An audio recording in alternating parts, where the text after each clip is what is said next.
Kevin, you speak louder. Much louder.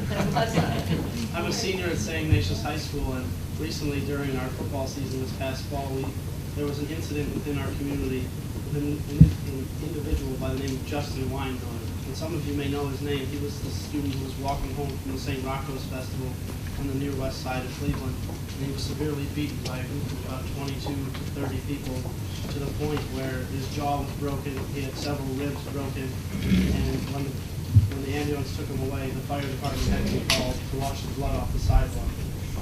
So with this incident happening very close to our community, 5 minutes away on Fulton Avenue, we decided to reach out to him and ask him to take a stand against violence, because every day 16 individuals between the age of 10 and 24 die due to youth-on-youth homicide.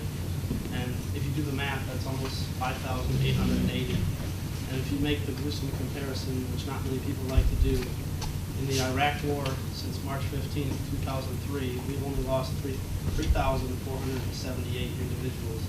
So losing 4,000 or nearly 6,000 every year is quite a bit. So I'm here today to ask you for your support. We are students representing St. Ignatius High School, St. Joseph's Academy, Rhodes High School, Glenville, the School of the Arts here in Cleveland, and many other schools that we've given presentations at, such as Whitney Young. We've given a presentation at Westlake High School asking them to join in. We have a petition on our website which we are asking youth to sign to take a pledge to say they will not be involved with youth-on-youth violence. While we're here in Ohio, we're number 6 in the United States in terms of the incidence of gun violence. We're in the top 10. That's not a proud distinction. And so I just wanted to share this with you. We have more young people die than all the soldiers, or not soldiers, police officers that are killed. Kindergarten students, more kindergarten students are killed by gun violence than all the law enforcement officers that die in any given year. It's very easy to access, and we really need to get communities mobilized around this issue. High schools we began to reach out to, and student leaders speaking out on this. Next. Recently at Cleveland State, we had a young man have weapons in his dorm room.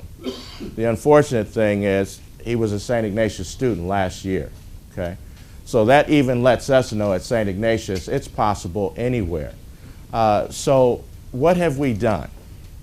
Well, we've held a series of press conferences. We've worked with the governor, and Kevin has been involved with that. We met with Governor Ted Strickland, held a press conference at St. Martin de Tours about 2 weeks ago on the topic of violence amongst youth, and specifically teen dating violence. We asked him for his support. He asked us also for our support in a letter-writing campaign to pass Ohio House Bill 10. And some of you may know the story of Joanna Orzoko. And she was the young woman who was brutally shot in the face by her boyfriend recently here in Cleveland in the past 2 years. And what they're asking is they passed an Ohio House bill which allows or forces, mandates every school in the state of Ohio to teach upon dating violence in grades 7 to 12. So he asked us to create a letter writing campaign, because we are the youth, we are the ones that are affected. Because what happened was Joanna could not get a restraining order or a protection order because she was under the age of 18.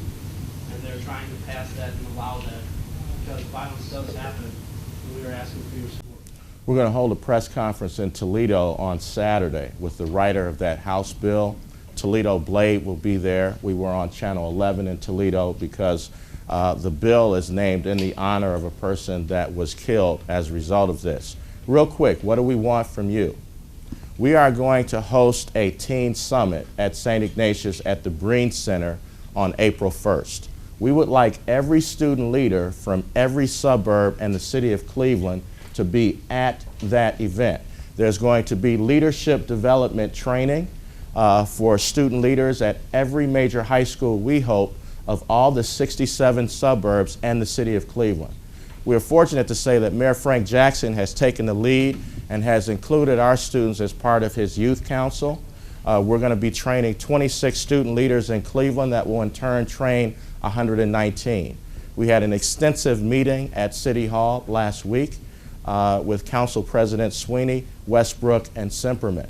And so we need your support to help us get into your school districts to make the invitation.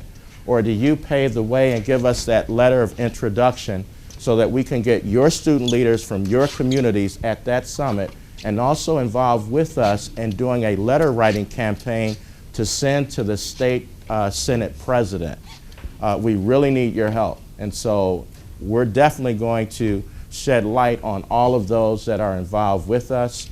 It is not about Ignatius. It's about the members of the different suburbs and the communities in Cuyahoga County. We also would like for your support if you are inclined to give us a way to contact you, because we'd like to get a letter of support for a grant that Sheriff Reed is involved in. It's called the Second Chance Grant. And we are or have been included with juvenile court to have our component to create a curriculum and PSAs around this issue.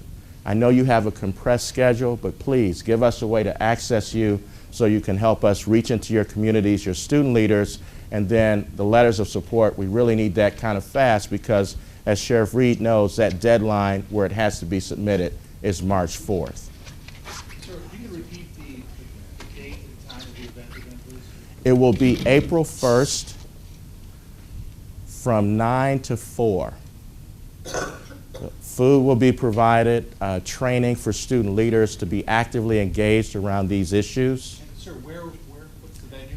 It will be St. Ignatius at the Breen Center. And I'm sorry I didn't introduce myself. My name is Tyrone White. I'm an assistant coach, have been at St. Ignatius for 14 years, and I'm a former teacher and counselor at St. Ignatius.